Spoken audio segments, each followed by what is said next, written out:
series ng ating prayer and fasting. At sa biyaya mo ng Lord, ang ilan naman siguro sa inyo ay nag-fasting. Amen ba? Hindi man sa food, at least doon sa mga objects, sa mga umaagaw ng time mo, yan ay nag-fast mo sa biyaya ng Panginoon.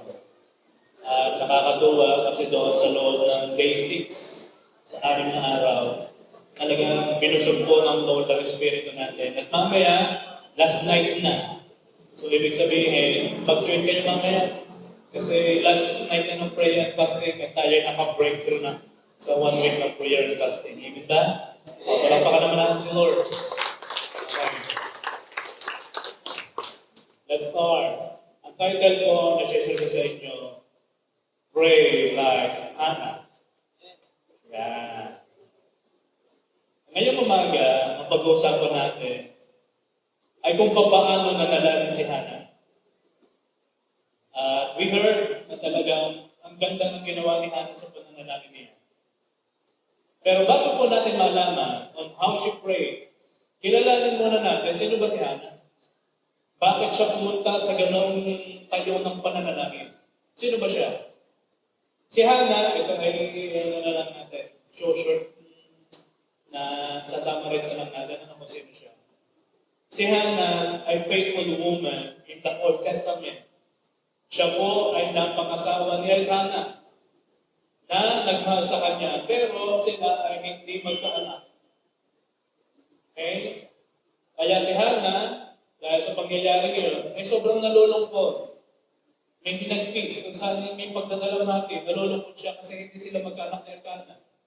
Dahil siya ay bako, barren in English. At siya ay sobrang tinutot niya ni Penina. Inakasal. O sa panahon natin ngayon, ilang taon ka na, hindi ka pa rin magkaanak. Yun ang nangyayari. Kaya ito si Hannah medyo may kalungkutan sa puso. And in her anguish, she prayed to God. Dahil sa kalungkutan ngayon, si Hannah, siya nanalangin sa Panginoon. At siya ay nangako na kapag siya ay bibigyan ng isang anak, iyon ay ihahandog niya sa Panginoong Jesus. Kaya ang prayer niya, Lord, biyayaan mo lamang ako ng magkaanak. Yung magiging anak ko ay ihahandog ko din sa iyo. Ano nangyari? And God answered her prayer. Yes, sinagot po ng Diyos ang panalangin ni Hannah. At siya po ay nagsilang ng isang poging sanggol. At ang pangalan po ay Samuel. At si Samuel po, sa history ng Bible, kung mababasa po ninyo, siya po ay tinawag at naging great prophet of Israel. Ang kanta ng story, ano? Now, let me read to you the verses on how she prayed to God. Basahin po natin yung verse kung paano nanalangin si Hannah. 1 Samuel chapter 1, verses 10 up to 18. In her deep anguish, Hannah prayed to the Lord, weeping bitterly. Sa sobrang pananalangin, sa sobrang kalungkutan, siya nanalangin sa Panginoon, weeping talaga naman, umiiyak. At malalim yung kanyang dinadalaw niya. And verse 11, and she made a vow, saying, Lord Almighty, if you will only look on your servant's misery, and remember me, and not forget your servant, but give her a son, I will give you him to the Lord for all the days of his life, and no razor will ever be used on his head. So sinasabi dito, Panginoon, ako'y nangangako sa iyo, na kapag ibinigay mo sa akin yung anak na iyon, ipinapangako ko na ibahandog ko siya sa iyo. And verse 12, as she kept on praying to the Lord, Eli observed her mouth. Habang nananalangin daw siya, nakita siya ni Eli, nakita ang bibig niya. Kailan niyang pag-iinom mo? Put away your wine. Alsin mo nga yung iyong alak. Then verse 15, not so my Lord. Hannah replied, I am a woman who is deeply troubled. I have not been drinking wine or beer. I was pouring out my soul to the Lord. So ang pagkakita ni Eli, si Hannah lasing. Pero sumagot siya na, ako hindi po lasing. Ako hindi uminom ng Red Horse. Hindi po ako uminom ng gin, ng Quatro Cantos. Hindi po. Ako po ay nagpo-pour out ng aking soul sa Panginoon. Ako'y nananalangin. And verse 16, do not take your servant for a wicked woman. I have been praying here out of my great anguish and grief. And verse 17, Eli answered, go in peace. Sabihin mo sa iyong katabi, go in peace. Then ulitin mo, tapikin mo, sabihin mo, peace be with you. And may the God of Israel grant you what you have asked of him. And verse 18, she said, may your servant find favor in your eyes. Then she went her way and ate something, and her face was no longer downcast. Ito yun. Nung sinabi na ni Hannah kay Eli na ako ay hindi lasing, ako'y nananalangin sa Panginoon. Sinasabi ko lamang sa Panginoon at nilalabas ko lamang aking nararamdaman. Then sabi ni Eli, siya, manokyan si Eli. So sabi ni Eli, go in peace. And may the God of Israel grant you what you have asked of him. So pinag-pray siya ni Eli.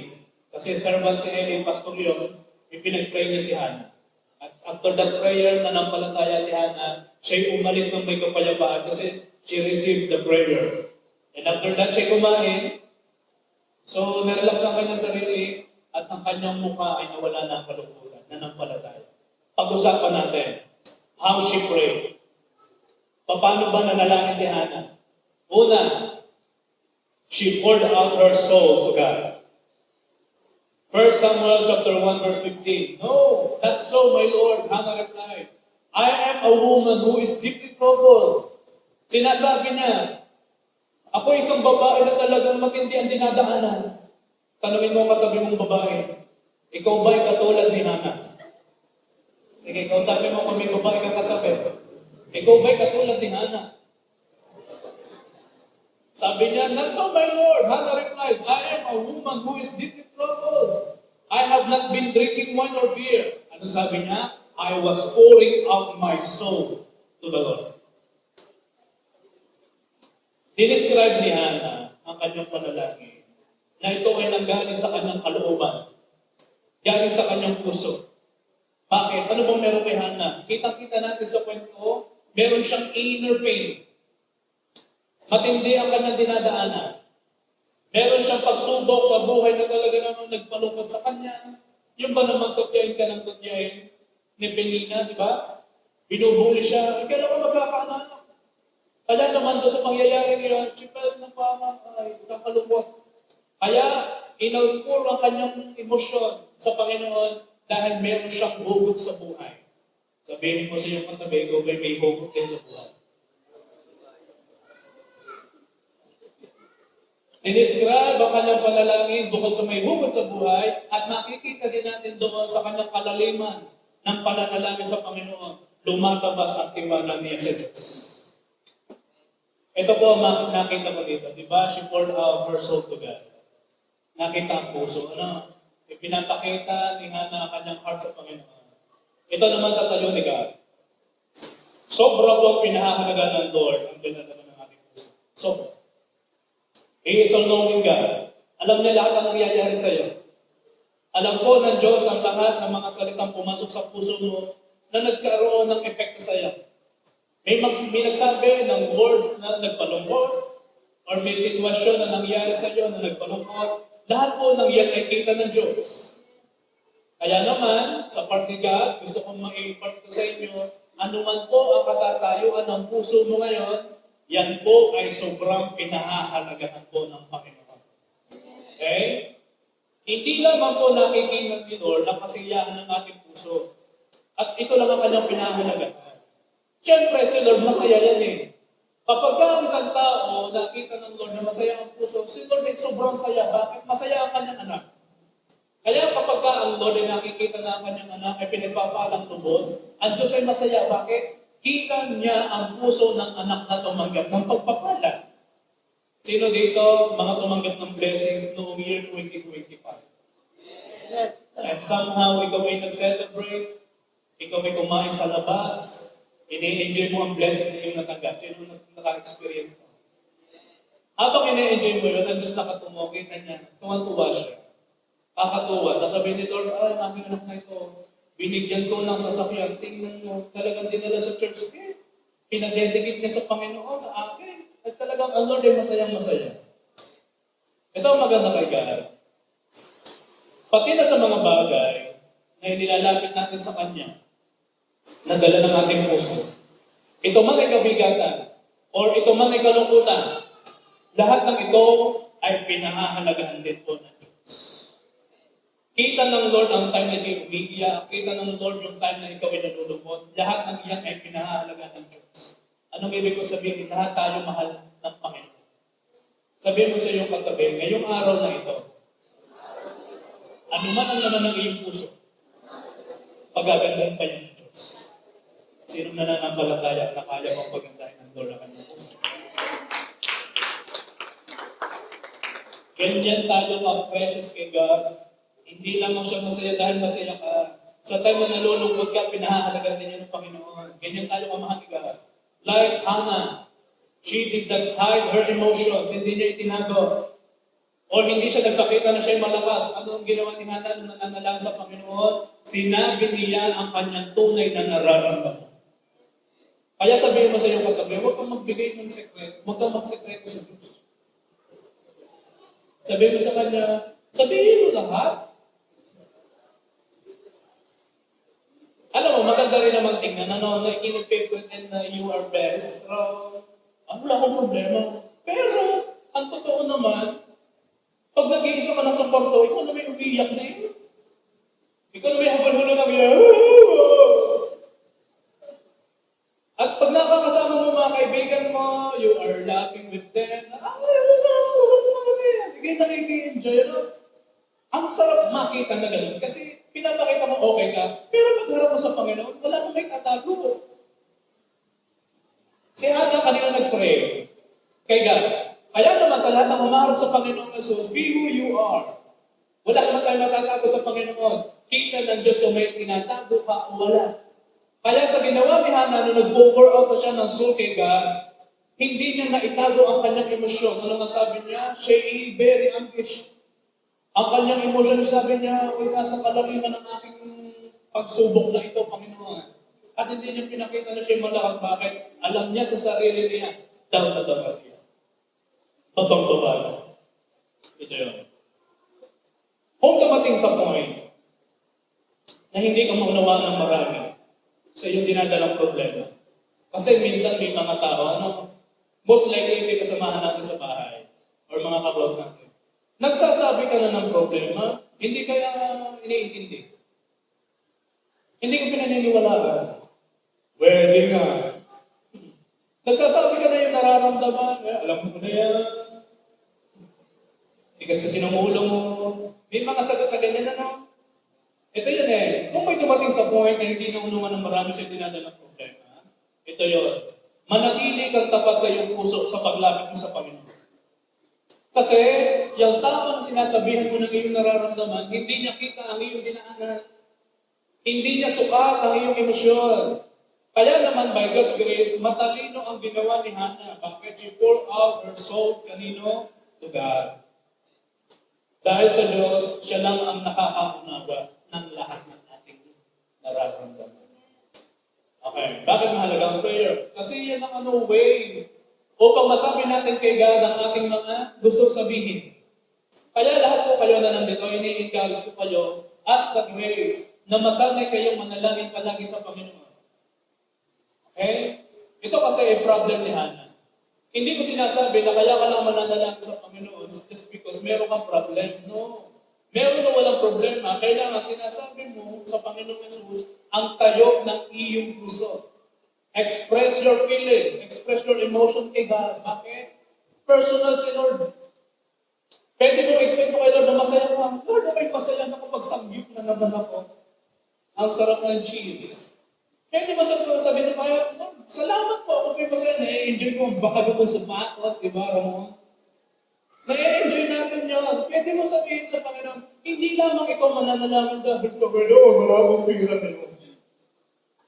Panginoon, nagkasakit ako ngayon. Hindi ganun Hindi ka lang mananalangin dahil may pagsubok, may problema, may sakit, no. Pwede kang manalangin kahit ikaw may puno ng kasiyahan sa iyong puso. Bakit? Nakikipag-usap ka. Amen ba?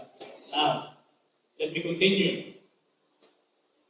True prayer is not about the volume of your voice. It's about laying one's deepest burdens before God. Sa pananalangin, iba't iba tayo ng style. Meron nagpe-pray ng malakas ang boses. Sabihin ko sa iyong katabi, ikaw at tayo. At meron namang nagpe-pray, takinting, mahina ang boses. Panginoon, salamat po sa biyaya. Sa buhay na binigay mo sa akin. Salamat po sa lumpia. Sino nagpe-pray ng ganun malambing ang boses? Meron naman nanalangin, Lord, napakabuti mo! Ikaw ang may laman ng langit at lupa sa sangkatauhan sa kalangitan ng sa kalupaan, napakabuti mo! May nagpe-pray ng ganun, amen ba?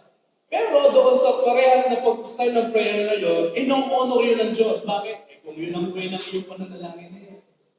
Pero ito yun, sa pag-pour out ng soul, kasi yun ang pinag-uusapan natin, it's not about the tone of your voice. It's not about the volume. Kahit ikay silent prayer, pakinig yan ng Diyos.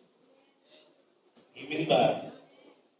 Kaya, sa outpouring ng soul mo kay God sa pananalangin mo, it's about the laying one's deepest burdens before God. Yung ilalatan mo kay God, ano ba talaga ang nararamdaman mo ngayon? Then, tell it to God. Akbayan mo yung katabi. Sabihin mo sa Kanya, wala ka namang maitatago sa Diyos. Sabihin mo ng lahat sa Kanya. Hindi man kita maunawaan, ang Diyos sobra kang naunawaan. Amen ba? Okay, pakita kami sa ito. Meron pinagagawa at meron ginawa si Hannah. Ano yun? Ibigay mo ang buong kaluluwa mo sa Panginoon. Minsan ang pagsubok o kabigatan ay hindi dahil sa kapulungan ng pananampalataya. O pwede itong maging dahilan upang ikaw ay mas makapanalangin kay God. Kaya minsan yung problema, blessing. Yung pagsubok, kung titingnan mo, masakit, broken. Pero pwede natin siyang i-consider as blessing. Bakit? Yan na ang magiging way, yan ang magtutulak sa iyo upang ikay lumapit sa Panginoon, upang ikay makapanalangin sa Panginoon. Minsan kasi dadalhin tayo ng Lord sa sitwasyon na wala kang magagawa. Natangin sa Diyos ka lang aasa. And be thankful kung ikaw yung tao na dumadaan sa ganung uri ng pagsubok. Bakit? Gusto lang ng Diyos na mapalapit ka sa Kanya. May nilalapitan tayong tao na possible makatulong sa atin. Pero mapapansin natin, bakit kung kailan tayo lalapit sa taong yun? Saka hindi siya available. Mare, wala ako ngayon. Meron ko ba dyan? At si Mare, may naku, wala na. Lahat ka na ni Mare. Nahiram na sa akin. Naku. At mapapansin ninyo, yung mga kinakailangan lapitan, inaasahan, inaalis ng Diyos. Ay dalang-dala na tayo sa pangailangan. Mapapansin natin, lalong lumalayo yung alam nating source na pwede natin pagkuhanan ng tulong na suporta. Bakit? Bakit inaalaw ng Diyos? Kasi gusto ni God. Maybe, or it could be, kaya nangyayari. Kasi gusto ng Diyos na sa Kanya ka dumirekta. Para makita mo ang unstoppable power ng Diyos. Amen po ba? Alam mo kapag gano'n, makakapag-pray ka naman talaga eh. The verse appears that suffering can drive us closer to God. Pinakikita ng verse na yun eh. Doon sa kwento ni Hannah, kung paano siya nalalangin. Pinapakita that suffering can drive us closer to God. Ipinalalapit niya sa Panginoon. Ano sabi ko? Pinalalapit sa Panginoon kapag may problema. Hindi ka pinalalayo sa Diyos. Ang nag-outpour ng kanyang soul kay God, kapag may pagsubok, lalo siyang lumalapit sa Panginoon. Hindi puso ang pagtatampo sa Diyos. Amen ba? Wala ka may control. Si Lord ang may control ng sitwasyon. Kaya sa lahat po ng mga dinadaan ng pagsubok, come on. This is the test of your faith. Ako ba'y lalapit sa Panginoon or ako ba'y lalayo kasi ramdam ko ako'y pinarurusahan ng mundo? Kaya naman, this is my declaration. Sa lahat po ng may dinadaanan ngayon na pagsubok, I am declaring, mas lalo kang lalapit pa sa Diyos. Walang lalayo sa Panginoon. Amen ba? Ito si God. Ito si Jesus. Ang Diyos ay nakikinig sa panalangin ng mga taong broken. Kahit hindi ito naunawaan ng iba. May mga tao na napaka-understanding. Kapag kayo nag-share ng iyong problema, may mga tao talaga na ikaw ay comfort. Anong ibig ko sabihin? Ang sarap kaya sa feeling na mayroong nag-care sa'yo. Na mayroong nakikinig sa mga pinagdadaanan mo. Na mayroong sumisimpatya. Hindi ka pinokondem, hindi ka pinukundang, kundi ikay ini-encourage at binibuild pa ang iyong emosyon. I thank God sa mga taong gano'n. Anong ibig ko sabihin dito? Kung yun nga ay nagagawa ng tao, para maparamdam sa iyo yung kahalagahan mo sa iyong nararamdaman, paano pa ang Panginoon? Paano pa si God? Amen ba? Kaya itong pag-pour out ng soul ni Hannah kay God, alam ni Hannah na talagang tanging Diyos lang ang makakapagpuno sa kanyang hukag ng puso, sa kanyang broken heart. Si Hannah ay nanalangin ng buong kaluluwa niya sa Panginoon. Pagpapakita na wala na siyang ibang inaasahan, kundi ang Diyos lang. Kung ikaw po ay mayroon pang ibang inaasahan at ito ay hindi ang Diyos, palitan mo. Dumirekta ka sa Panginoon Jesus. Amen ba? Tayo kasi siyempre nasa physical realm, minsan kasi nasa practicality, nasa practical stage tayo. Ay, paglapit ko kay sister, hindi mo na ako mababayaan ni sister, hindi niya ako pahihindihan. Ay, nandiyan naman sila pastor, isang sabi ko lang kay pastor, hindi yan pahihindihan, hindi ako natatanggihan.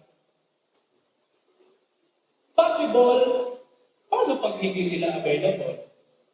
Paano pag hindi sila free? Paano pagka sila ay nawala ng konting time? E di, na-disappoint ka. E di, nalungkot ka.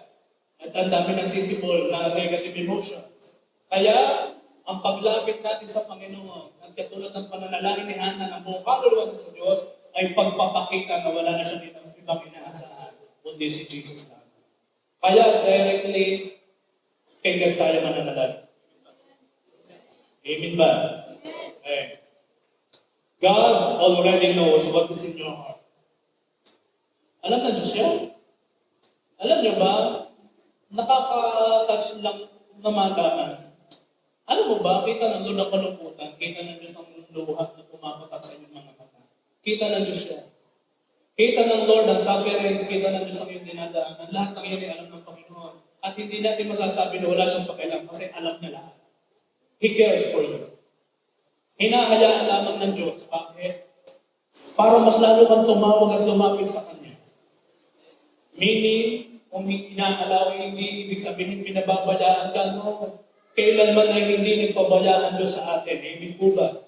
O may pagsubok man yan ay dadaanan mo lang. Kasi gusto lang talaga ni Lord na ilagay mo, ibigay mo ang buong puso mo sa Kanya. Anong mensahe na lang ito? Maging tapat ka sa prayer. Be faithful to your prayer life. Your prayer to God. Because honest prayer deepens intimacy with God. Yung tapat na panalangin galing sa hungkod na yung puso ay pagpapakita at pagpapalalim ng intimate relationship mo sa Panginoon. The more mo kausap, the more mong nakikilala, the more mong nalalaman kung sino ang iyong kasama. Si God, alam mo ba, si God, He is a personal God. Kung paano ang treatment na pinakikita ng asawa sa iyo, kung paano kayo mayroong connection, ang Diyos ay ganun din sa iyo. He is a personal God. He is a person, 100% God, 100% man. Lahat ng nararamdaman mo, ramdam niya. Kaya naman ang pananalangin ng may katapatan, may nangyayari sa loob. Ano yun? Mas lalo kang napapalapit sa Diyos. Sino dito gusto niya meron siyang kalapitan palagi sa Panginoon? Then be faithful. Amen ba? Maging tapat ka lang. Kung may matindi kang burden, release it to God. Yung matinding dalaga. Bakit? Because prayer becomes a place of relief. Alam niyo ba sa prayer, sino ba nagturo nito? Prayer is rest. Prayer life, hindi nagbibigay ng recipe church yan ang nagturo nito. Alam ba, totoo yun? Kung ikaw may burden, realize ito gano'n. Mabigat kasi. Tanungin mo yung katabi, nabibigatan ka na ba? Hindi sa physical weight ha, sa dalahin. Dalahin. O may matindi kang burden, alam mo ba, lalong bumibigat kapag wala kang nare-release. Yung sasarilinin mo lang, sa hirap mo no. Gusto ko malaman ninyo, meron kang katulong, meron kang kapartner na hindi magpapagbayad, at yun na yan, Diyos. Wala tayong may tatago sa Panginoon. Kaya ano lang yung dinadala ng puso mo ngayon, release it to God. At kapag ikaw ay nasa kalagitnaan ng panalangin, sinasabi mo na sa Panginoon na dinadala ng iyong puso, yung prayer na yun becomes a place of relief.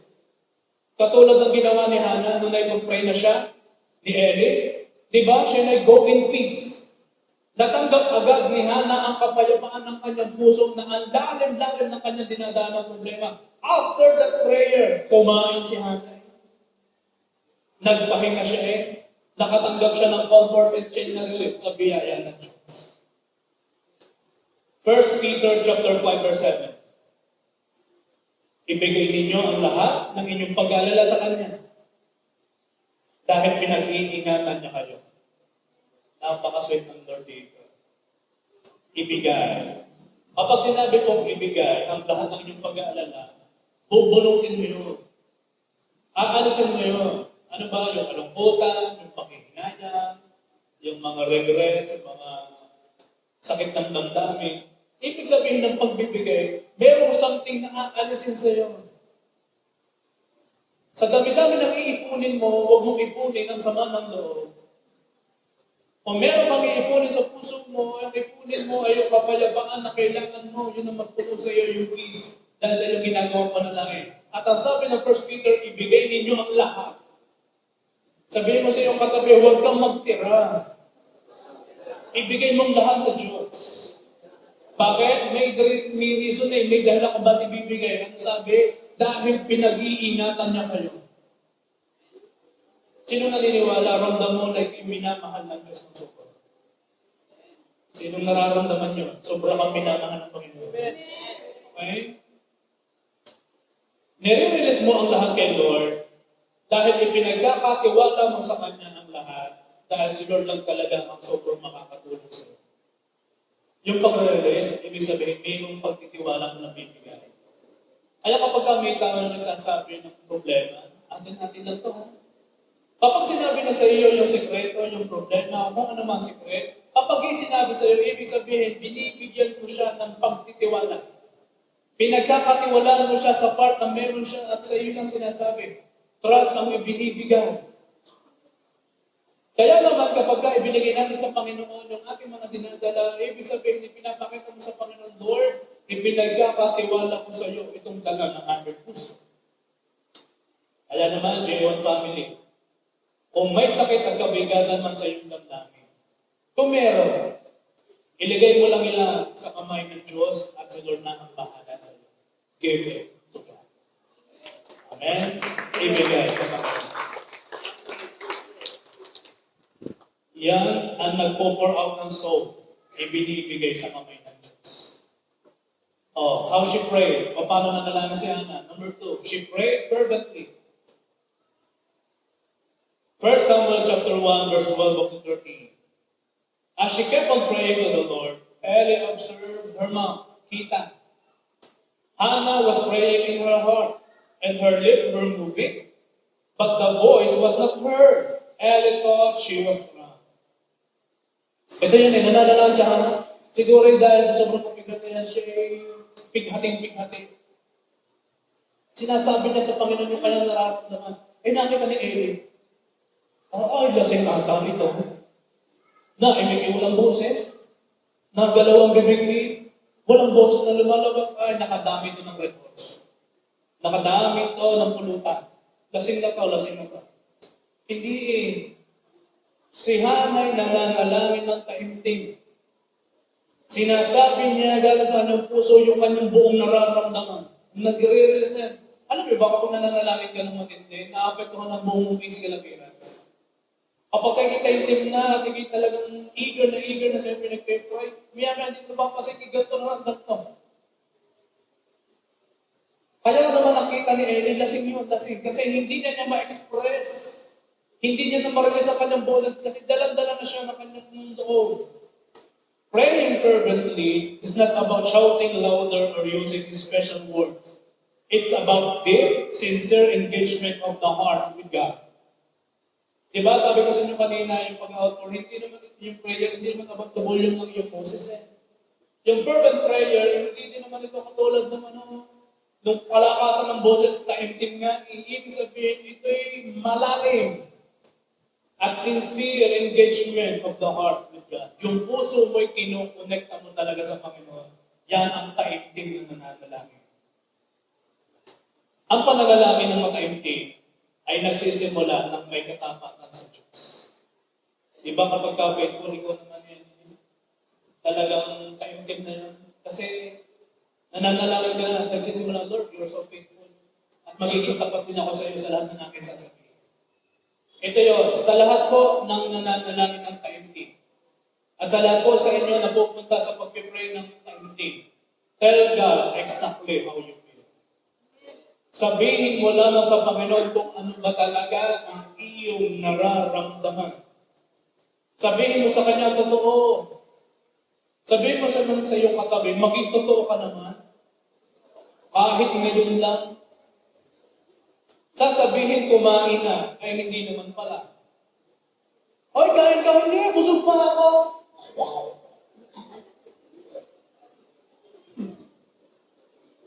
Sabihin mo totoo.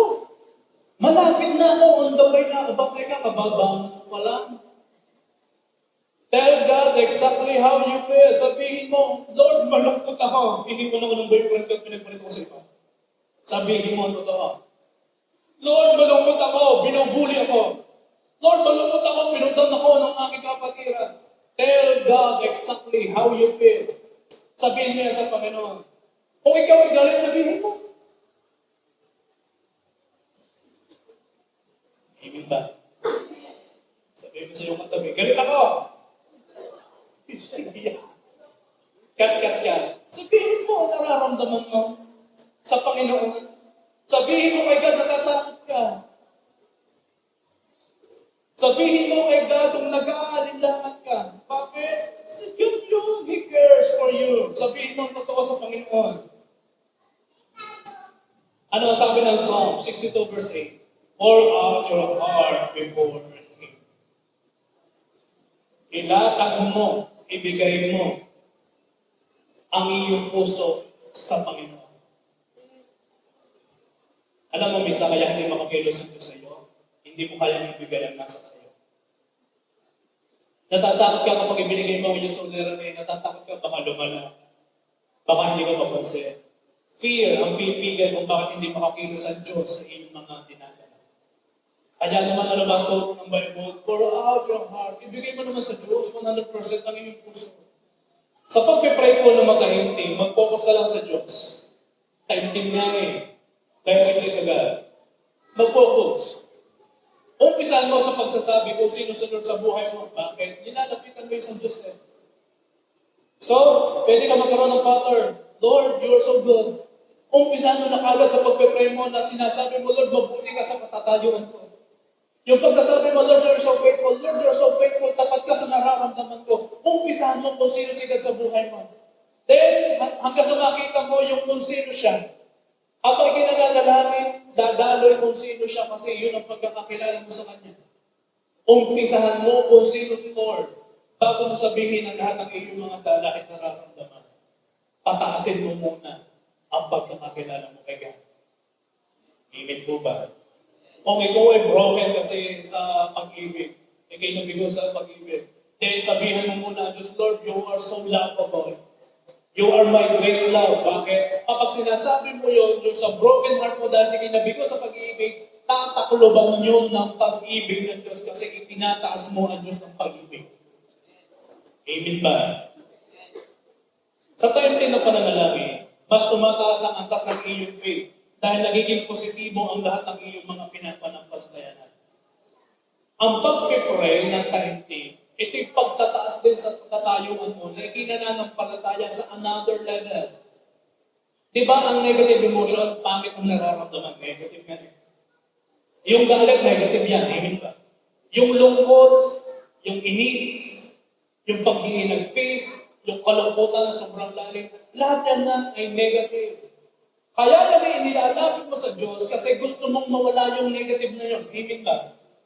Kaya ka nananalangin sa Panginoon just because gusto mong mapalitan yung lungkot na kagalakan, nagpe-pray ka. Ano nangyayari? Kapag kaintim mong sinasabi sa Panginoon Jesus, ibig sabihin, dinadala mo na ang pangit na sitwasyon mo sa maganda pananampalataya. Kaya kung mayroong gusto sa inyo na gusto mong mabago ang iyong sitwasyon, kaintim kang manalangin, then gagawin ng Diyos na positibo ang katatayo. Amen po ba?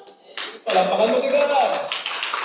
Lahat ng negative nagiging positive. Bakit? Tumikilos ang kapangyarihan ng Diyos. Kung sino siya sa pagkakakilala mo. Kung sino siya ayon sa kakailangan. Abuti ni Lord. Amen ba? Sobrang buti ng Diyos.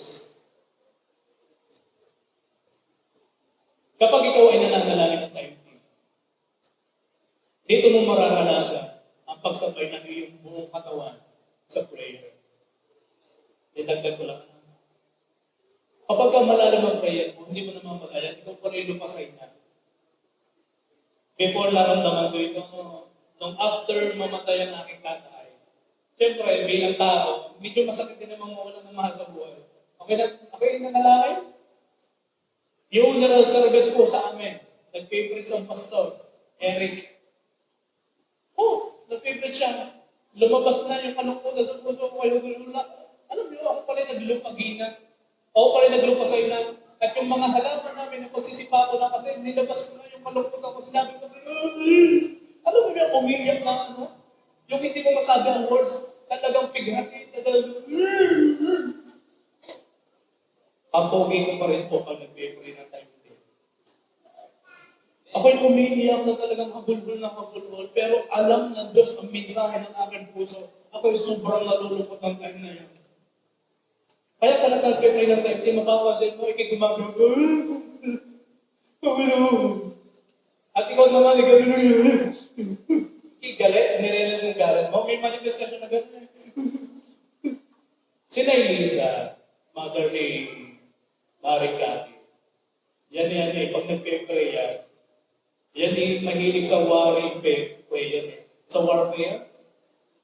Minsan, nakita ko yan, nakasiwang ang pinto ng kanyang kwarto, nag-pray yan, may time yun ang prayer niya. Eh ako, nung time na, doon nakatira, doon ako pinataba ng mga yan.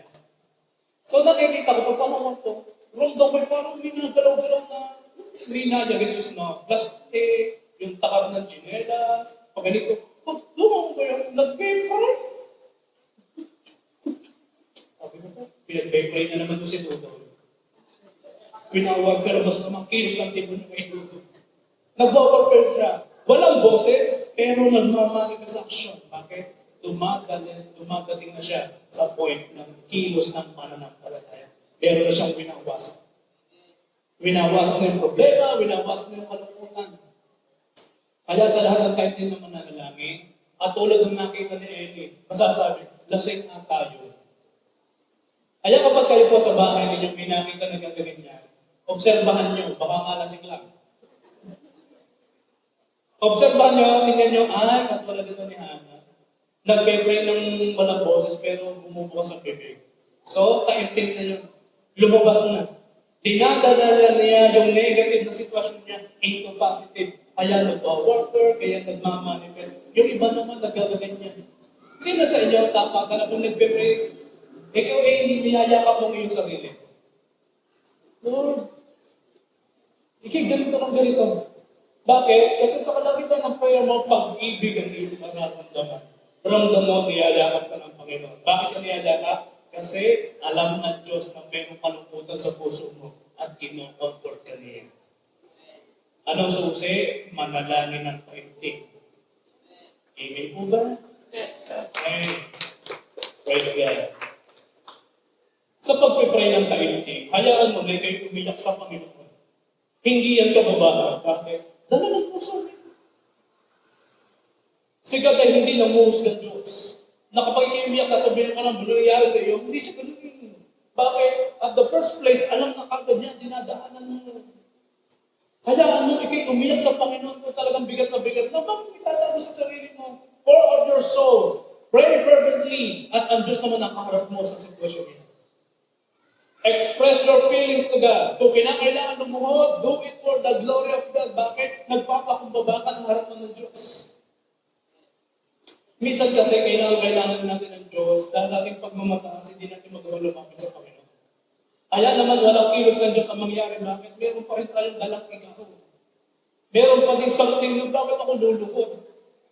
No. Kung talagang kailangan ng ibaba ang iyong puso, ibaba ang iyong pagkakatao doon sa dinadala mong kabigatan at problema, bakit hindi mo iluhod yan sa Panginoon? Ang Diyos lang naman ang makakatulong sa iyo. Diyos lang. Lahat ng nagpapakumbaba, itinataas ng Diyos. Kaya kung gusto mong may gawing pagtaas ang Diyos, may gawing positibo ang Diyos sa sitwasyon mo, then kneel before the Lord your God. Manalangin ang nakaluhod. Sa fervent prayer, wala kang ibang dinilisan kundi ang Diyos lang. Directly kay God. Pray with faith dahil Diyos ang iyong pinapanalaginan, hindi siya tao.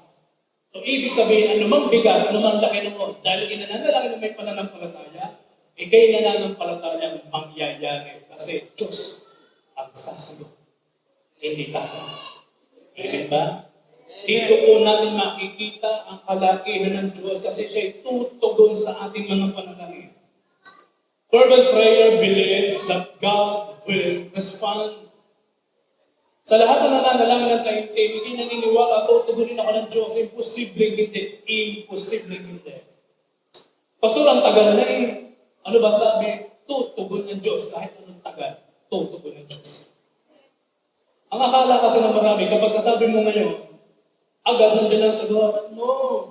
Sabi nga ng mga nagturo ng una, kaya hindi may binibigay just because may inaayos ka sa puso mo. Paano agad magkakaroon ng answer prayer kung kapag ang puso mo galit pa rin? Paano ibibigay ang answer prayer kung ikay may dala pa rin lungkot sa puso mo? Lahat na kayang i-release mo muna. Amen ba? Yung testimony ni Teacher Jen, after 15 years, sa 15 years na yun, consistent ang prayer, hiningi niya sa Panginoon, pero sa loob ng 15 years, may inayos ang Diyos sa puso, may inayos ang Diyos sa karakter, inayos ang Diyos sa pagkatao, at nung naayos, saka ibinusong blessing ang sunod-sunod na pagpapala ng dumating. Nagpakumbaba mo sa pangalan ng Panginoon. Paano tayo tutugunin ng Diyos kung meron pa tayong ipagmamalaki? Dadalhin tayo ng Lord sa sitwasyon na walang bata para siya ang makitaas at siya ang may pagmalaki natin. Then kapag ka dumamit ka na sa puntos na gano'n, humanda ka, overflowing of answered prayers ang darating sa buhay mo. Amen ba? Umaasa ka sa Diyos na tutugunin ka niya dahil nagtitiwala ka sa Kanya. Ano nangyari kay Hannah? She remained in prayer until she received the rest of her soul. Anong point? Remain in prayer until your heart rests in God. Manatili ka sa prayer. Amen ba? Sure, may kapayapaan. Kayo po ay huminga ng malalim. Inhale. Exhale. Relax and trust God. Amen ba? Sabihin mo sa iyong katabi, relax ka lang. Buhay ang Panginoong Jesus. Amen ba? Okay, gusto pa ninyo? Okay, how she prayed last? Number 3, she prayed with a vow. 1 Samuel chapter 1 verse 11. And she made a vow, saying, Lord Almighty, if you will only look on your servant's misery and remember me, and not forget your servant, but give her a son, then I will give him to the Lord for all the days of his life, and no razor will ever be used on his head. Ito, dito tayo magkakaroon ng magandang revelation about sa pagbibitaw ng vow at sa pag-receive ng blessing. Una, sasabihin ko muna sa inyo, there is a difference between vows and promises. Meron yung konting pagkakaiba. Kapag sinabing promises, usually made between individuals. Ito yung nangangako kasi sa isa. Halimbawa nito, pangako, sister, brother, babayadin din agad kita sa katapusan. Yan ang nangangako. Sino sa inyo gano'n? Siyempre walang aamin. Oo, sa isang araw. Sa asing ko, may darating ako. Asing ko ng anong buwan. Babayaran ka na sa katapusan. Sa dami na bibigtan na ng gano'n. Sino nabiktima sa inyo ng gano'n? O itataga sa kamay. Yung may nahiram sa iya, ay, huwag kang magalala, babayaran ka sa katapusan. Nang sanlibutan. Ang tagal ay hindi na nabayaran. Yan ay promises. Kung iyong mabigo, if you broken, the consequences are usually personal. Ano nangyayari ang consequences nito? May hurt feelings. Hindi ako binayaran ng katapusan eh. Nagkaroon ng loss of trust. Hindi na kita papautangin sa sunod eh, kaya nagbabayad. Diba? Yan yung promise na sasabi ng pangako, babayaran din kita sa katapusan. Unlike sa vow, ang vow kasi implies a deep, lasting commitment. Ito ay nagre-release na ng iyong talagang matibay ng kasunduan. Malalim. At ito'y commitment. Hindi ko basta promise na kapag hindi ka nabayaran, hindi tapos na. No. Ito'y long-time commitment. Katulad na lamang sa mga ikinasal. Sino dito may mga ikinasal? Si Sir Walid, si Georgia, si Sister Gina, si Katena, si Lati Cherry, si Tatay Joma. Diba, sa part ng ating moment na tayo kinasal, tayo matanda. Ang pakiligay ko kapag usapin kasal. Diba sa kasal may mga vows na binibitawan? Sinasabi doon, I vow to you that I will remain faithful in sickness and in health. Pangako yan. Ako'y magiging tapat sa iyo. Sa gitna ng mga kasakitan at kalusugan, mahalin kita. Vow. Kaya matindi daw sa vow na yun, kaharap ang Diyos, kaharap ang pastor, kaharap ang audience, ang daming witness. That is vow. Si Mami, may binitawang vow. Wala siyang kawala. At ako'y masayang-masaya kasi yun ang binitawan niyang vow. Ano ba ang vow ni Mami? Talagang hanggang ngayon siya medyo naakasar, naiinis, kinikilig sa akin. Sabi niya kasi, I'll vow to you na hindi ako magsasawang ipagtimpla ka ng kape kahit anong oras at kahit anong panahon. Ay kaharap ang Diyos, kaharap sa dito, kaharap ang mga ninong at ninang, kaharap ang maraming tao. Kaya naman, alas 12 ng madaling araw, inigising ko, Mami, ipagtimpla mo na ako ng kape at ako'y magagawa ng kutsi. Kaya naman siya baba, ikaw na naman, nandun pa ako, papadedi pa ako. Ay, tandaan mo, ang pangako mo, pabangon na, I vow to you, na ipagtitimpla ka na ng kape. Sa anumang oras, sa anumang panahon. Anong ibig sabihin? Commitment. Hindi siya pangako na kapag nabaliwalay tapos na. No. Long-term commitment. At ang binitawan ni Hannah ay prayer with a vow. Ito kasi, breaking a vow is seen as a serious moral or legal violation. Masakit ito. Bakit? Violation yan eh. Malalim yan eh. Binarig mo yung kasunduan na nasa harap ng Diyos. O kayo may kasunduan mag-asawa, wag na wag ninyong bawasakin. O kayo may kasunduan na hindi kita iiwan, ipababayan hanggang sa maputi ng ating mga buhok. Doon pa lang sa bitaw yung mananatili kayong tapat. Bakit? Long-term commitment. Wow, kasunduan. Kaya ayun declare sa lahat ng magkasawahan dito, walang maghihiwalay sa inyo. Amen ba? Sa lahat ng mag-asawa dito, lalo pang titibay ang inyong pagmamahalan. Amen ba? O may sulit o wala, mamahalin kita in sickness and in health.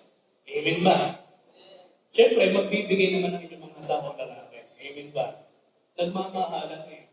Walang sisira ng kasunduan. Amen po ba? Okay.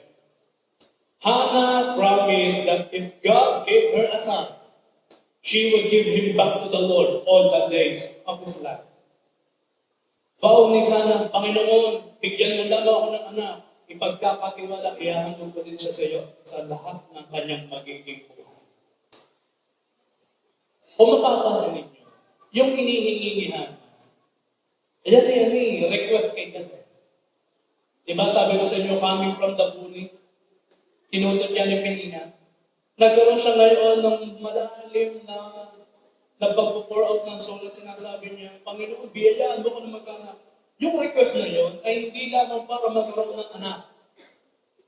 Her request was tied to God's purpose, not just her own desire. Ano sinabi niya? Ipagkakatiwala ko din siya sa inyo all the days of his life. Anong ibig sabihin? Biyayaan mo ko sa inyo din yung Panginoon. Pagpalain mo ako, yung pagpapalang yun, para din sa inyo, Panginoon. Ay, maganda na to. Kaya kung ikaw ay gagawa ng vow, na-enjoy ang blessing. Dahil mo yan for God's purpose na, Lord, itong pagpapalang tanggap ko ay magagamit ko din for your glory. Amen ba? Amen. Kaya sa lahat po dito na matcha-challenge ng humingi ng panalangin o humingi ng blessing kay God, dagdagan mo with the purpose. Not for your own interest, kundi sabihin mo, Lord, pagpalaan mo ko dito para din naman ito sa'yo. Then, ano mo, pagsabilis ng pagsagot ng Diyos. This is my testimony, no?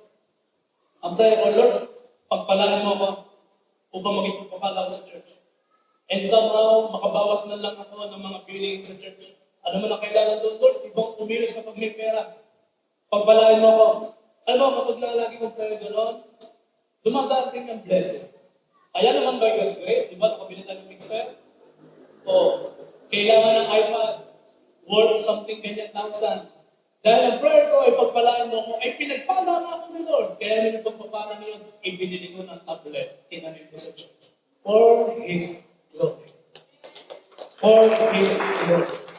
Kapag ka ang prayer mo ay gano'n, na pagpalaan mo ako, pagalingin mo ako, para sa kaharian ng Diyos, para sa iyo, Panginoon, pagsabilis ng answered prayer.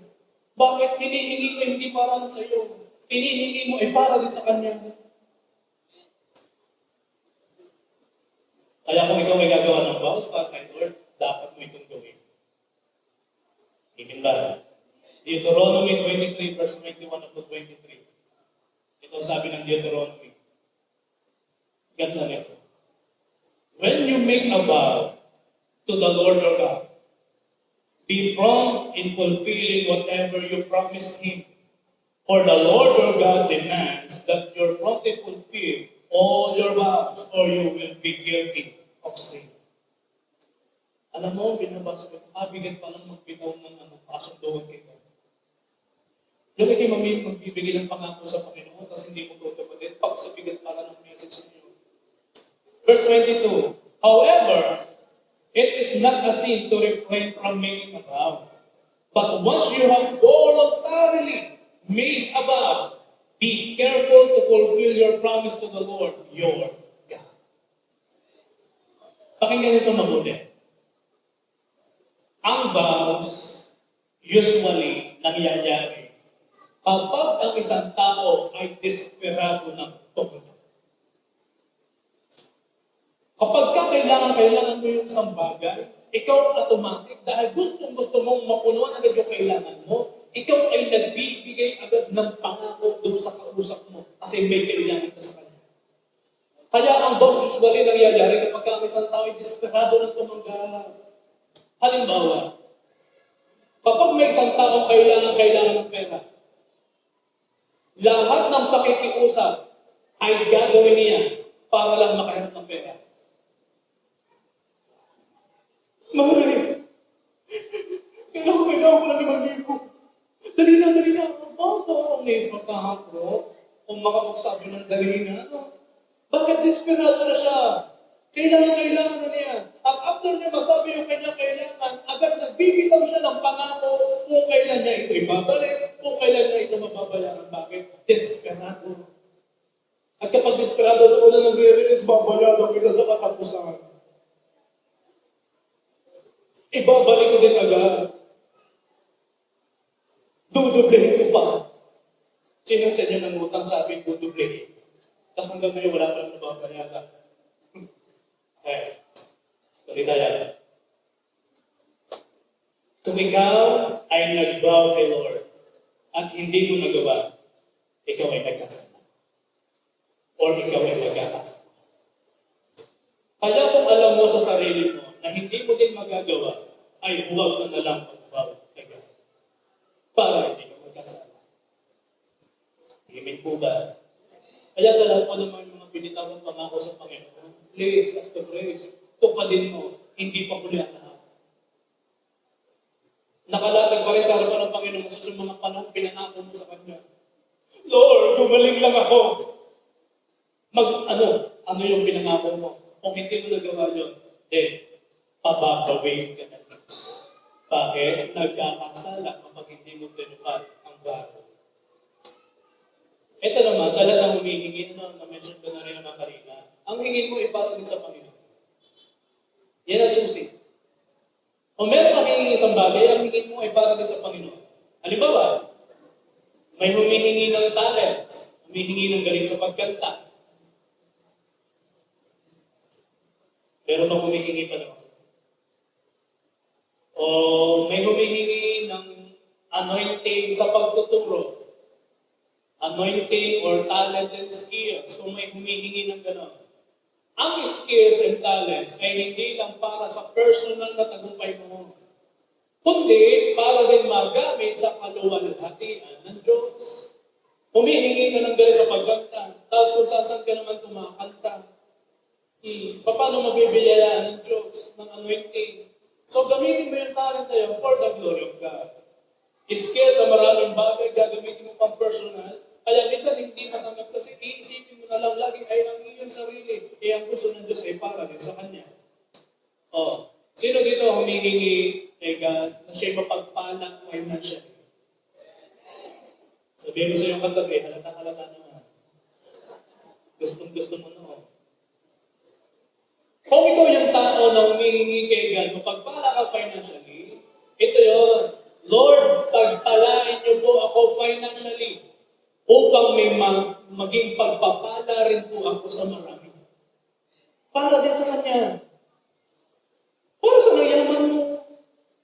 So, ang gusto ng Lord, mapapagpala ka so that you will be a blessing to many. Yan ang mga paghingi na para din sa Panginoon. Lord, pagpalaan mo ko financially at upang makabahagi po ako para sa kaharian ng Diyos. Then, anong makikita natin doon? Para din sa Kanya. Ikaw ang padadaanan ng Lord ng blessing. Ang iba humihingi, Lord, biyayaan mo naman ako ng time, masyado akong busy. Lord, biyayaan mo naman ako na Sunday ko ay maging available. Kung hinihingi mo sa Panginoong Jesus, then, ito ang maging heartbeat mo. God, biyayaan mo ako ng maraming time upang magawa ko ang pag-attend ng Sunday service. Available na, nabigay na nga. Nung naibigay na, wala naman sa church. Nung naibigay na yung panahon na siya magkakaroon ng rest kay God, wala naman sa church. Kaya sa lahat ng humihingi ng time kay Lord, yung time na yun kapag ibinigay, at yun ay naging kasundo mo sa Panginoon, then prove it to yourself and prove it to God na yung Sunday ay ibibigay mo sa Diyos. Amen po ba? Ang oras mo ang isa sa pinakamagandang handog mo sa Diyos. Nakakalungkot na kapag ang iba, bakatin ng linggo, mapapansin natin ay nasa kung saan naman. Pwede naman pumunta, pero be sure, una si God, seek first the kingdom and His righteousness. Una si God. Ang oras mo, pinakamagandang handog, tandaan niyo po yan. Ano ba sabi ng Lord? Kapag inuna mo siya, lahat ng bagay ay idaragdag sa inyo. Pangdagdag lang. Ang mahalaga yung una. Ang iba humihingi na magkaroon ng magandang posisyon. Authority, position. Kapag ibinigay po yan ng Diyos, magkakaroon ka talaga ng authority. Kapag may authority na, para din sa Kanya yun, i-share mo ang gospel sa marami. Bakit? Meron kang authority na magawa. Kung ang hinihingi mo posisyon, promotion, at ibinigay, then use it for God's glory. Amen po ba? Gamitin ang authority. Ito pa. Sa Sa dami po ko nang narinig, maybe ikaw ay nakarinig din, Lord, pagalingin mo lang ako.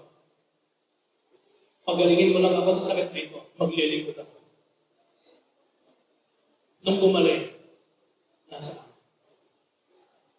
Nasaan? Sa dami na gano'n, nung nasa mga situation na talagang crucial, Panginoon, maglilingkod ako, pagaling mo lang ako. Then sige, gracious, pinagaling. Pero after that healing, kaya sa lahat ng humihingi ng healing kay God, be sure, ibibigay naman niya ng Diyos. Pero siguraduhin mo naman, kung ikay mayroong bibitawan pangako na ikay maglilingkod, then do it. Amen ba? Pagpagalingan ka, bakit? Mahirap maglingkod ng may sakit karamdaman. Kaya kung pinagaling kasi sinabi mo na maglilingkod ka, then kapag ibinigay, then maglingkod sa Panginoon. Amen ba? Meron nagpe-pray, Lord, magkaroon lang ako ng asawa. Magkaroon lang ng partner in life. Dagdagan mo, Lord, biyayaan mo lang ako ng jowa at mapapangasawa upang may makatulong ako na magawa ang purpose ng Diyos sa buhay ko. Amen ba? May humihingi ng jowa ay pan-display. May jowa ako dito. Pag alis ko dito, may jowa ako din eh. Abay koleksyon. Ay paano mapapagpala ng lubos ano? O kayo hihingi ng jowa at mapapangasawa, dagdagan niyo, Panginoon, siya ay makakatulong ko upang magawa ang magandang purpose sa buhay. Ano kailangan natin alalahanin? Things to remember. Tupadin ang mga binibitawang pangako sa Diyos. Dahil ang Diyos ang ating pinapangakuan at hindi tayo. Gusto ko itong makita ninyo dito ang kalakihan ng Diyos. Sabi nga ng Bible kung hindi mo rin ang magagawa, huwag ka ng mangako sa Panginoon. Bakit? Diyos siya. Mataas siya. May-ari na lahat ng lupa. Makapangyarihan. Isang taong napakababa. I-break ang pangako. Grabe. Mangangako ka sa Diyos. Siya'y perfecto. At masasabi, sino pa naman tayong tao mangangako kasi dito pa rin. Diyos yun, nakakaano. Grabe. Gusto ko ma-expect, nakakahiya. Nakakatakot. Bakit Diyos ang pinangako at kasi hindi natin ito pa rin? Sobrang buti ng Diyos. Amen ba? Kaya naman, kung ikaw ay bibitawang bago kay God, unang hingin mo ang biyaya na matupad mo yan. Amen po ba? Ito pa rin. Sabihin mo siya katabi sa biyaya ng Diyos. Dahil sa gustuhan kong mapagpala, ang aking ipapangako sa Panginoon, dahil din sa kanyang biyaya, ay aking tutupadin. In Jesus' name. Amen. Amen. Amen. Worship in this.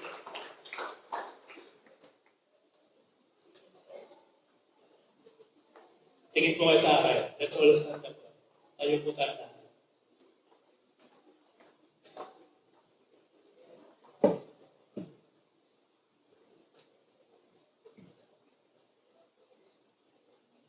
Si Lord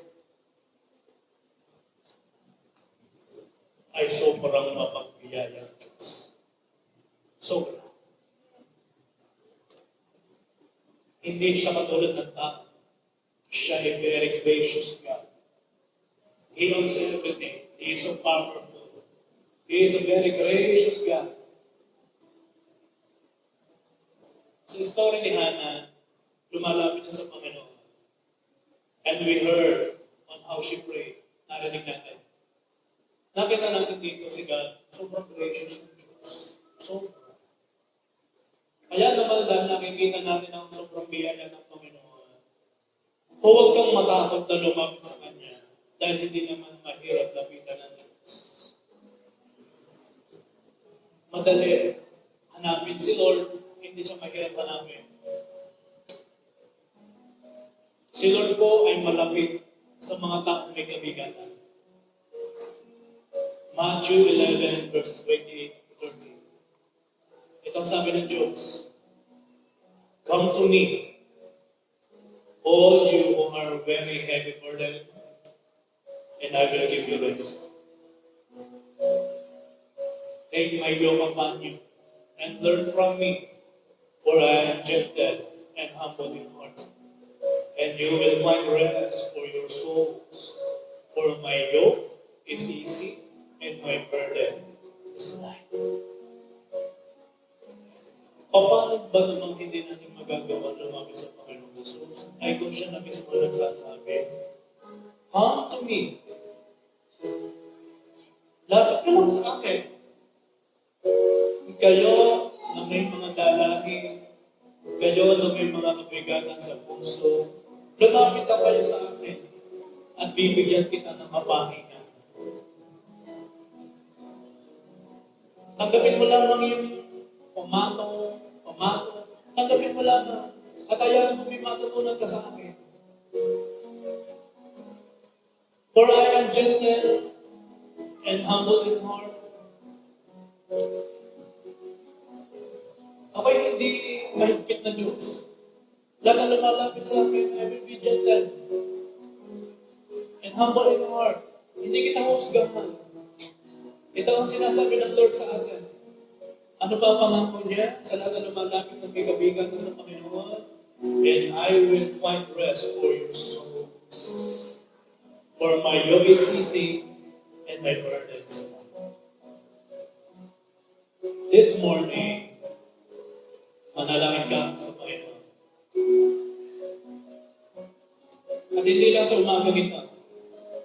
Every day, every minute, every situations, manalangin ka palagi sa Panginoon. Bakit? Ang Lord lang ang tanging makakatulong sa atin sa lahat ng bagay. Siya lang. God knows your heart. Alam ng Diyos ang iyong nararamdaman sa oras na ito. Close your eyes, please. And let the Holy Spirit minister to you right now.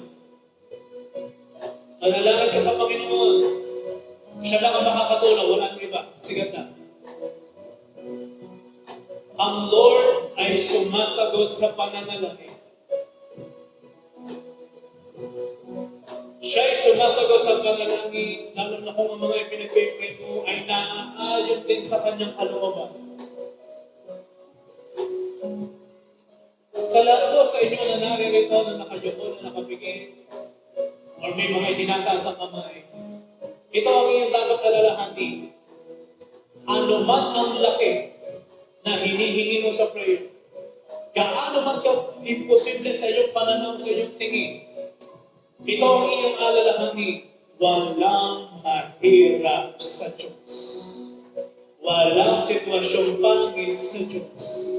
O ang nakikita mo'y negative, this is the Lord says, with man, this is impossible.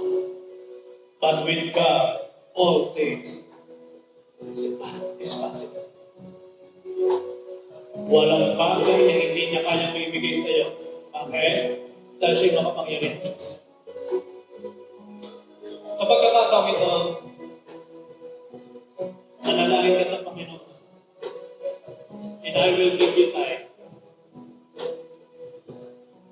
Hannah prayed, she poured out her soul to God. Pwede mo din itong gawin. She prayed fervently. Naintim na pananalangin. At sa fervent prayer, you can cry out sa God. Sabihin mo lang sa Panginoon ang iyong tunay na nararamdaman. If you want to kneel down, iluhod mo sa Panginoon. Kung ikay nasa sitwasyon na walang-wala ka ng kanyang gawin, bakit hindi mo i-try humble down before the Lord? Come on, pray unto God.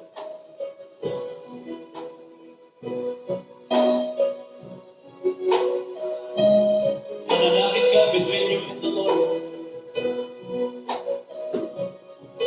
Hindi kita mamadaliin.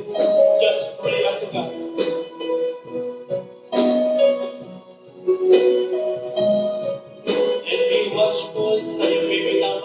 sa Panginoon. Kung ikaw ay nananangko na kapag natanggap mo ang blessing na yan, ay gawin mo, ito pa rin. Pray.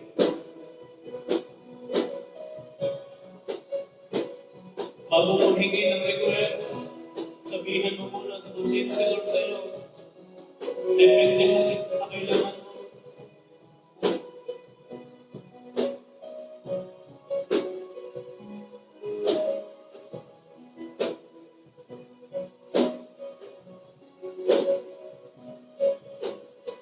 Lahat tayo, pray. Come on, close your eyes, bow your heads. Huwag mong buksan ang iyong mata. Hayaan mo makita ng spiritualize mo na nagigilingan natin sa Panginoon sa media, worship team. Close your eyes. Pray out to God.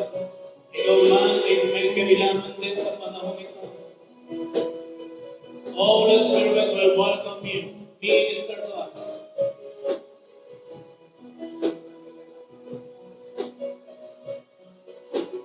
Pour out your heart to God. Kita ng Lord. Kita ng Lord. Kita yan ng Diyos.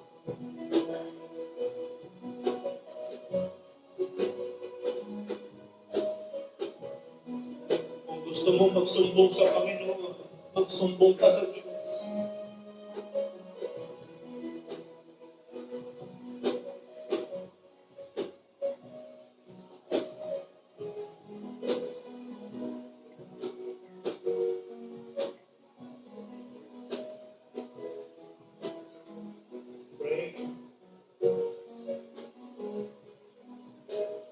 Kausapin mo siya, Lord, nasaktan ako eh.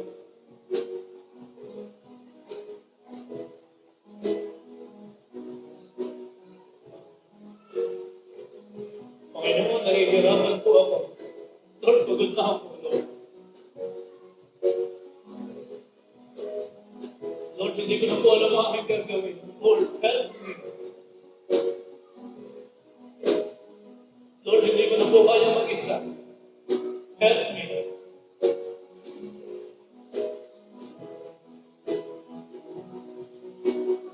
Lord, gulong-gulo na ang puso ko. Gulong-gulo na ang isip ko. All our soul. Katulad ng ginawa ni Hannah. The outpouring of your heart to God.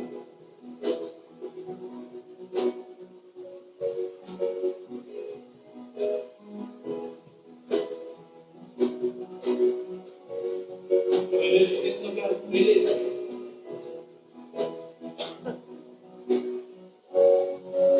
Habang may bigat, huwag kang titigil. Alam mo na maging ang kilos ng Holy Spirit na magbigyan ka niya ng kapahinga sa presensya ng Diyos. As long as may bigat, continue to pray. Continue to pray. God is moving in this place. God is moving in your heart. Continue to pray.